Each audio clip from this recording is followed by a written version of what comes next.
Hi guys! Welcome back to our YouTube channel. Please don't forget to like, share, and subscribe para lagi kayong updated sa mga video na i-upload ko sa aming YouTube channel. Isang magandang araw po sa ating lahat, lalong-lalo na sa lahat ng ating mga lolo at lola dito sa ating bansa. Heto na, may update na sa ating pinakahihintay na 1,000 pesos increase pension sa ating mga lolo at lola. Ating pakinggan ang pakikipagpanayam ni NCSC Franklin Quijano kay Sir Mike Defensor. Ang videong ito ay nakala po mismo sa Facebook page ni Sir Mike Defensor.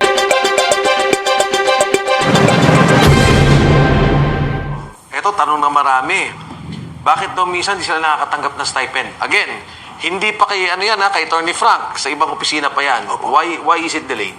Well, okay. Now, having said that one should be healthy and productive, yung being healthy must be cultivated not just by government, not just by families, not just by communities, but everyone. Okay.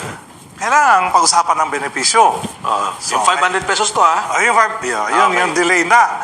So, ang batas 9994 and 11916 is saying that ang makakatanggap ng social pension ay yung walang-wala. Indigents. Na indigents. So, 500 yan for the indigents. Okay. For the previous year, Okay. and in 2022, yung 11916 ay pumasa, ang 500 ginagawang 1,000. Okay. Yung batas na yan, nagka-IRR, and the IRR was published last March 6 of this year, and is effective March 21. Okay. So kung tutuusin natin, yung 1,000 ay dapat retroactive by April Okay. of this year. Of this year. Ngunit, medyo hirap ang pamahalaan dahil hindi nga na-prepare masyado.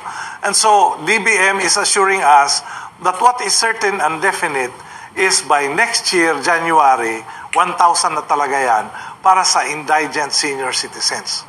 So, etong retroactive ay we are still praying to high heavens.